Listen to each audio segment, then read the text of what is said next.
There is a plate sitting somewhere in your memory. Maybe it is a bowl of slow-cooked beans that smelled like Sunday morning and your grandmother's hands. Maybe it is something golden and crackling that you ate standing up because you could not wait to sit down. Maybe it is a sauce so thick and smoky it stained the paper plate straight through. Wherever that memory lives, there is a story underneath it that most people never get to hear. A story that did not start in a restaurant kitchen or a television cooking show. It started in Alabama, in the hands of people who were not allowed to own the land they worked, not allowed to eat at the tables they set, not allowed to take credit for the genius they poured into every single dish. Today, we are counting down 10 foods that Black Alabamians invented, perfected, or transformed so completely that the American food table would be bare without them. These are not just recipes. These are acts of survival, resistance, creativity, and love. These are the foods that built communities when everything else was trying to tear them apart. So pull up a chair. Stay until the end, because number 1 is going to change the way you think about something you have eaten your entire life. Drop a comment below and tell us which of these dishes has fed your family. Let us find out how far this food has traveled from the red clay soil of Alabama. 10. Pot liquor cornbread. Before we talk about the cornbread, we have to talk about the pot liquor, because one cannot exist without the other in the Alabama tradition that Black cooks turned into something sacred. Pot liquor is the liquid left behind after you slow cook a pot of greens.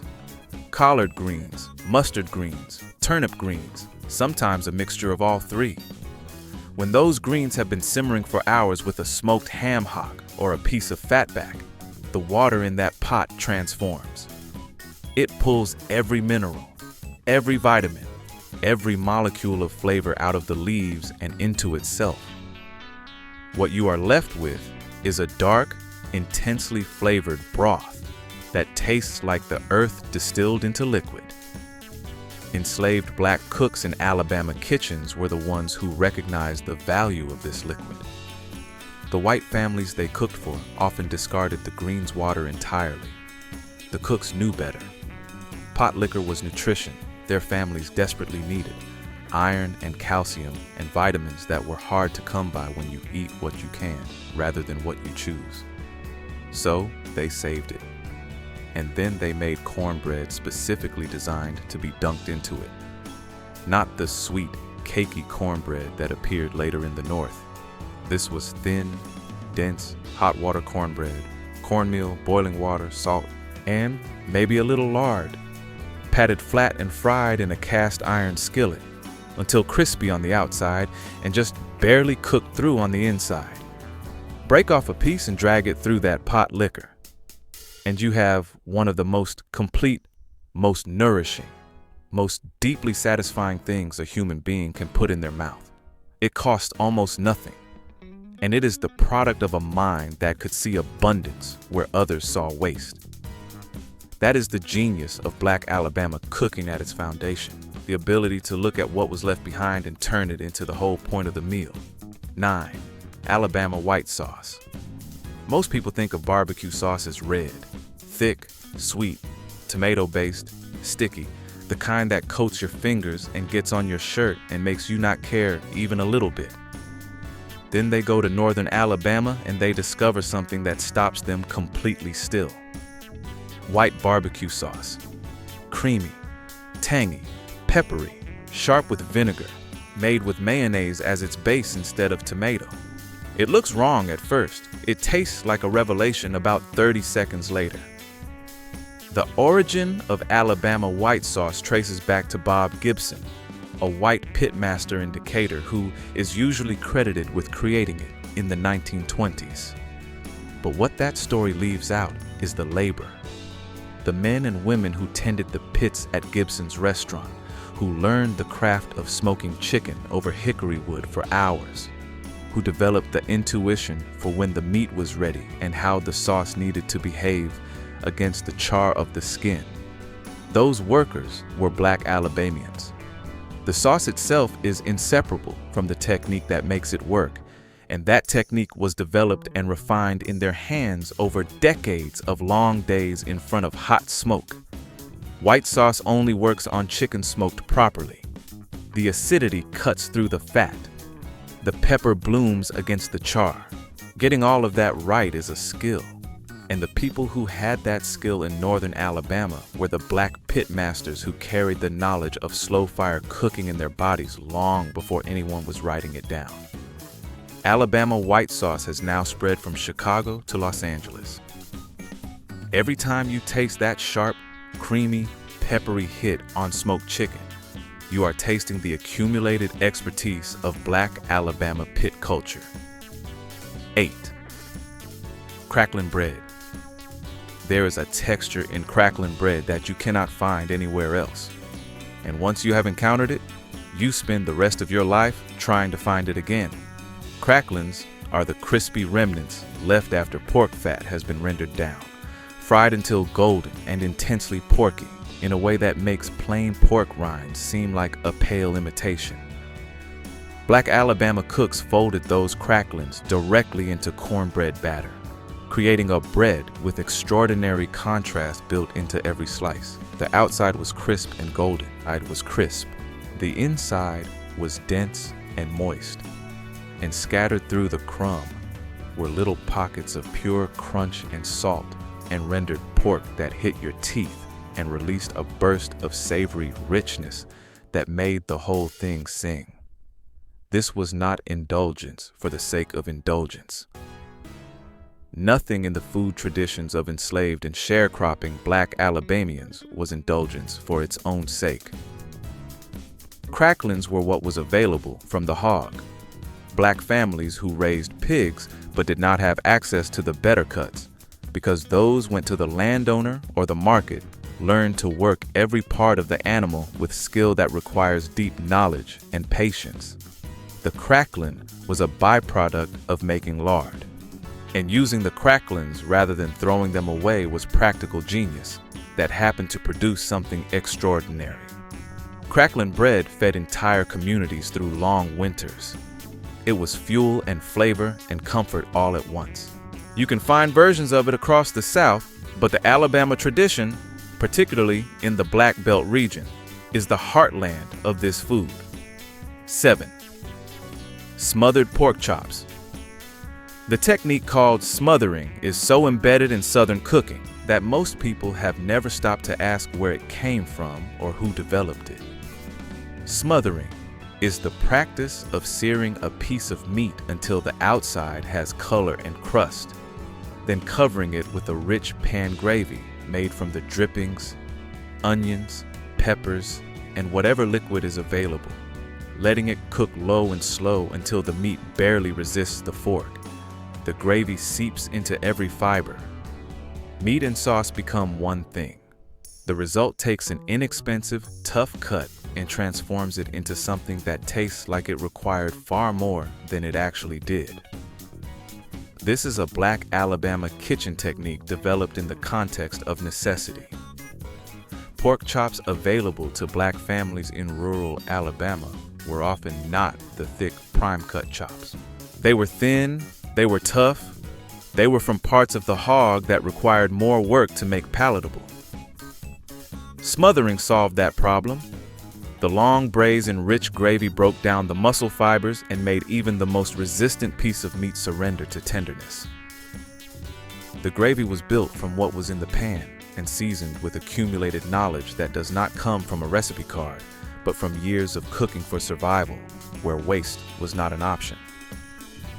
Smothered pork chops moved from black Alabama homes into the broader Southern food vocabulary because the results were simply too good to ignore.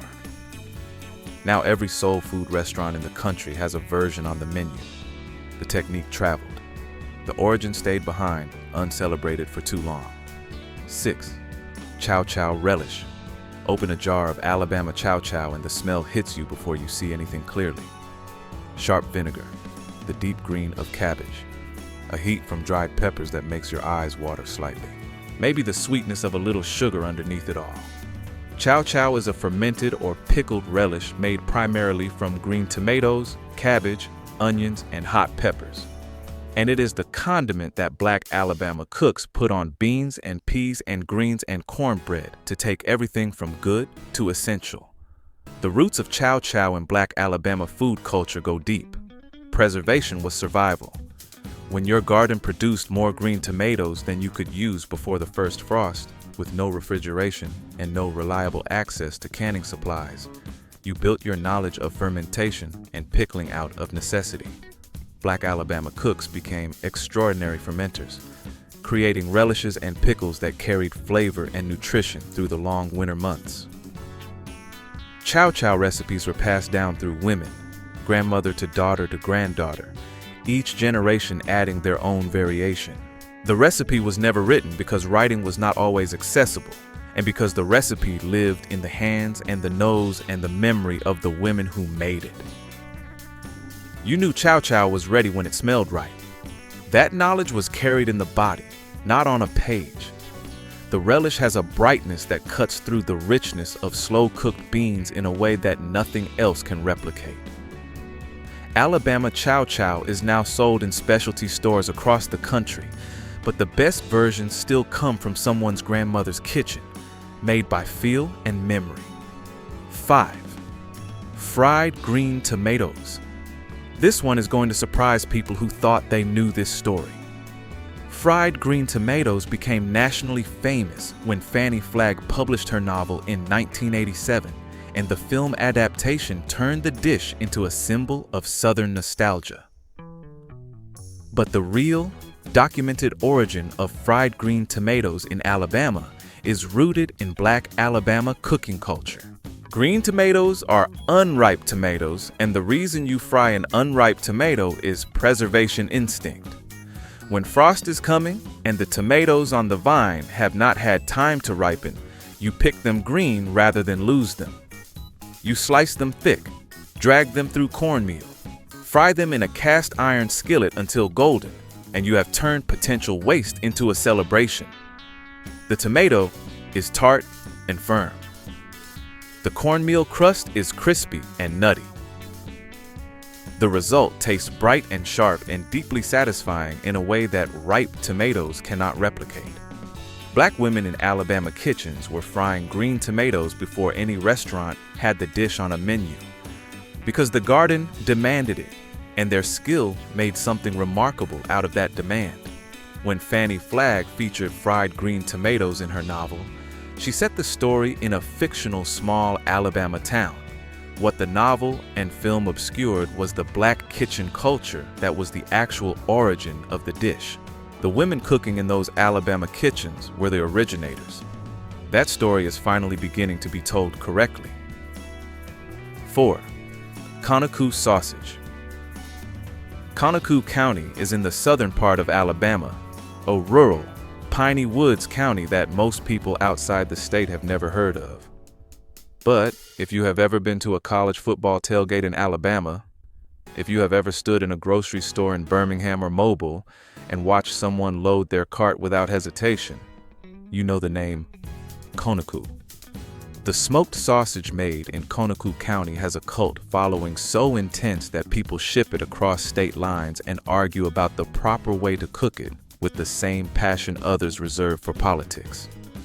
The Conacook Sausage Company was founded in 1947, but the tradition of smoked pork sausage in Conacook County goes back much further, in the hands of Black Alabama hog farmers and meat smokers who developed the smoking and seasoning techniques that define the product.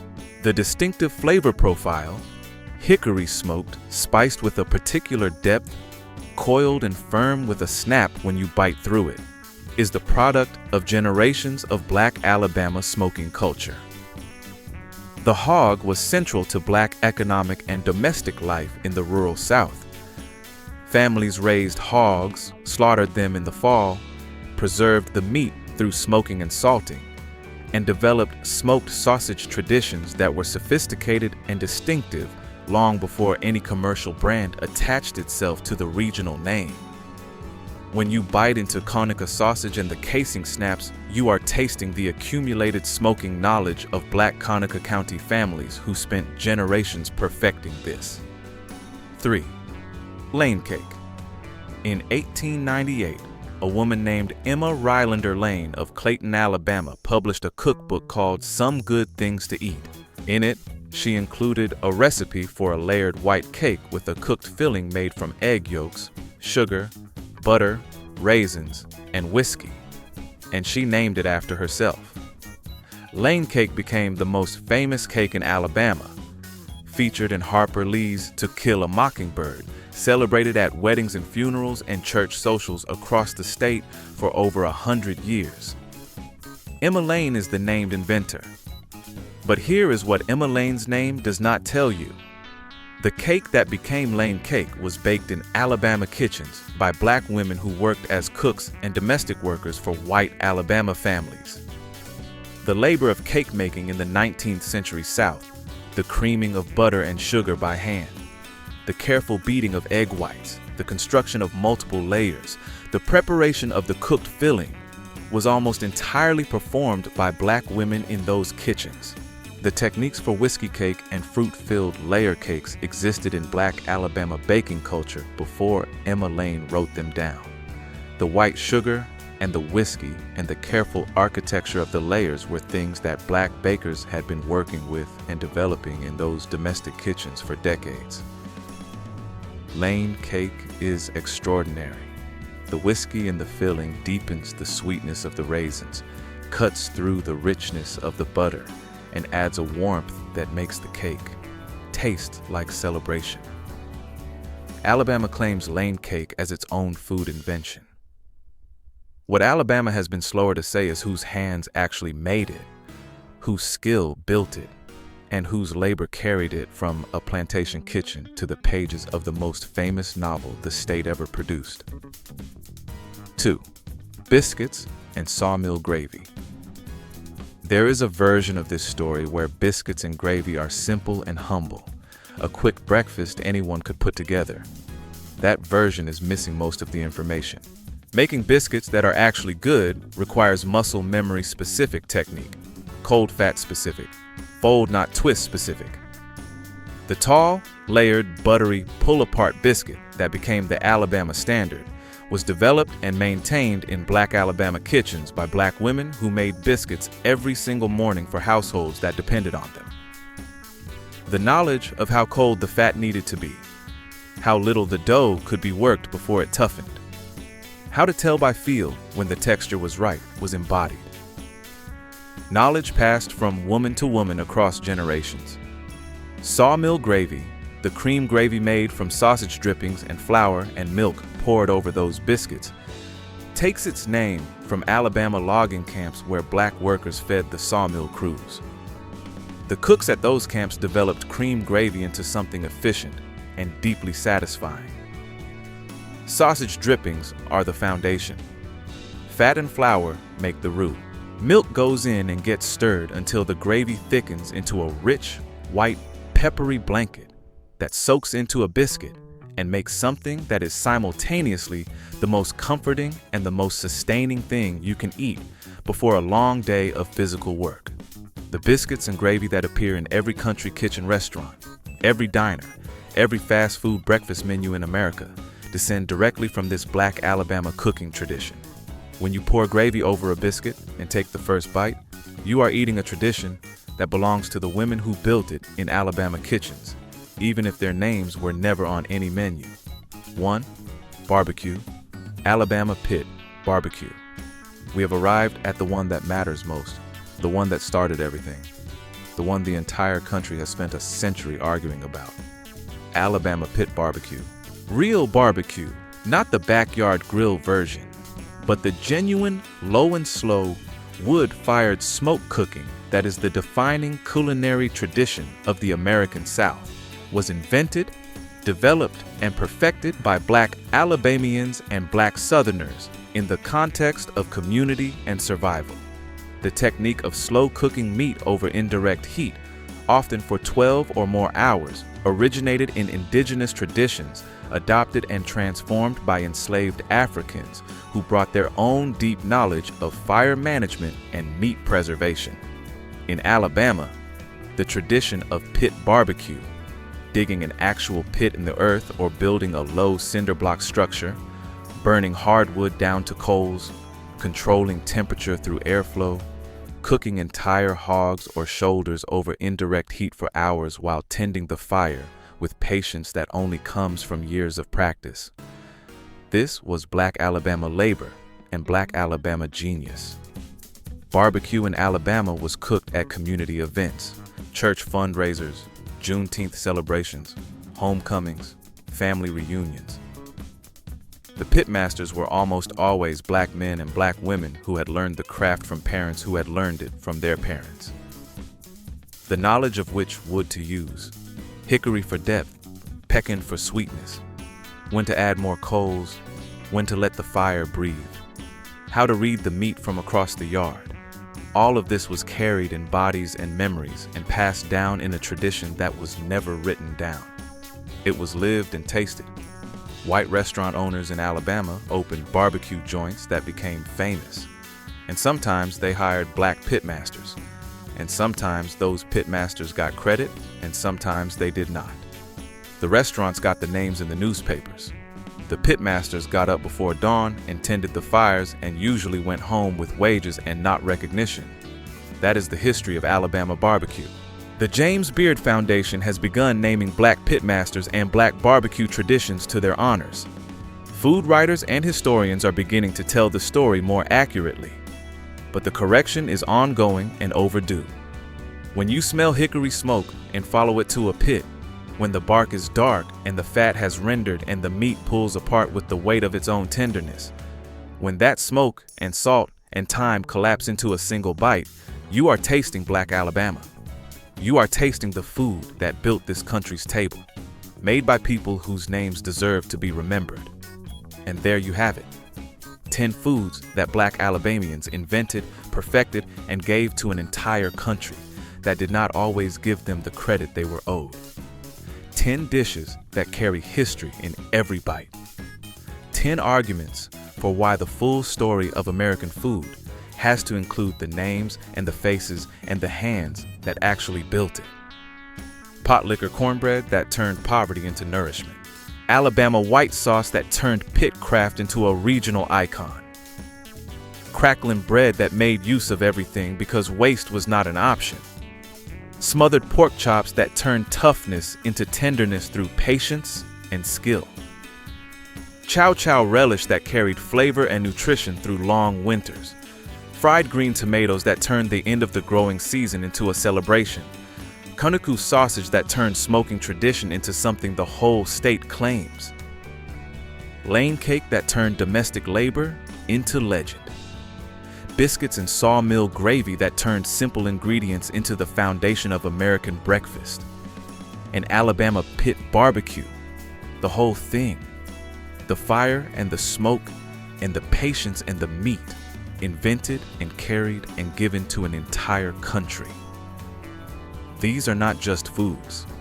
These are arguments made in cast iron and smoke and cornmeal and thyme, that Black Alabamians belong at the center of American culinary history because they built it. The next time a dish like this shows up on your plate, know whose hands shaped it and whose knowledge carried it. If this video opened your eyes or reminded you of something from your own family table, hit like, subscribe, and drop a comment. Tell us which of these foods has been in your family and how far it has traveled from Alabama. More food history coming your way. Thanks for watching. Stay curious, stay grateful, and keep eating well.